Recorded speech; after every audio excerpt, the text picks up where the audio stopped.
Mais avec vous aussi, Patrice, on voyage.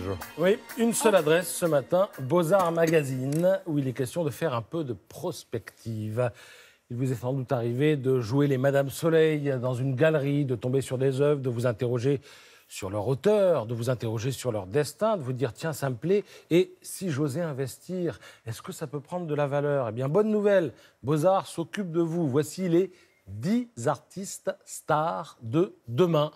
Ou pas, hein. Mais enfin, quand même, peut-être. Ça se tente. Alors allons-y, c'est la sélection de Beaux-Arts. Raffaella Vogel, elle est allemande, alors elle ne fait pas dans la dentelle, elle fait plutôt dans le cuir de cheval qu'elle badigeonne de peinture avant de tout laisser pendre au mur. Ça sèche. Maya Rocha, alors elle est suisse, elle peut faire moins envahissant, hein. C'est-à-dire qu'elle travaille aussi sur du papier et sur du tissu. Donc voilà, elle peut faire moins. Ce n'est pas de la peinture, c'est du numérique. Enfin, si j'ai bien compris son travail.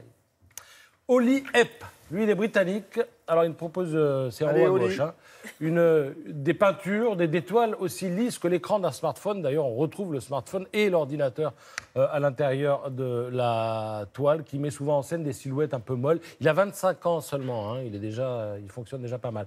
En bas à gauche, vous avez Chris Lemsalu, qui représentera l'Estonie à la prochaine Biennale de Venise. Alors là, on est en présence de sculptures à mi-chemin entre le monstrueux et le comique. En fait, elle travaille avec des poupées, c'est-à-dire qu'elle prend des poupées, ça peut aller de la marionnette à, je le dis parce que c'est écrit noir sur blanc, la poupée gonflable, et elle badigeonne tout ça, elle habille tout ça, et ça donne de telles sculptures. À droite, vous avez Luis Lázaro Matos, alors lui est portugais. Sa peinture, en fait, il la met en scène dans l'espace, et ça donne ce que vous voyez sur la photo. On enchaîne avec une Française, Gaëlle Chouane. Alors, c'est en haut à gauche, en haut. Bon, voilà, des images de chantier, paraît-il, pétries dans le béton, des plaques de plâtre badigeonnées de couleurs atmosphériques. Je ferme les guillemets, c'est du Beaux-Arts. Là, vous avez une œuvre qui s'intitule Peau de chagrin. On n'aime pas, à vous de voir. Un peu comme Vogel, hein, ça me rappelle ce que faisait Raffaella Vogel. Ouais. Pourquoi pas.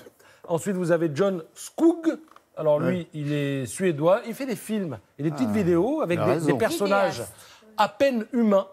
Oui. Je ferme les guillemets. Alors on pense au dernier survivant d'un monde qui aurait subi un cataclysme. D'ailleurs, il a une démarche écolo, hein, il veut dénoncer ce qui se passe en ce moment. Kostas Lambridi, lui, est grec. Alors lui, il est à mi-chemin entre l'art contemporain et le design. C'est cabinet de curiosité, ça. Voilà, appréciera.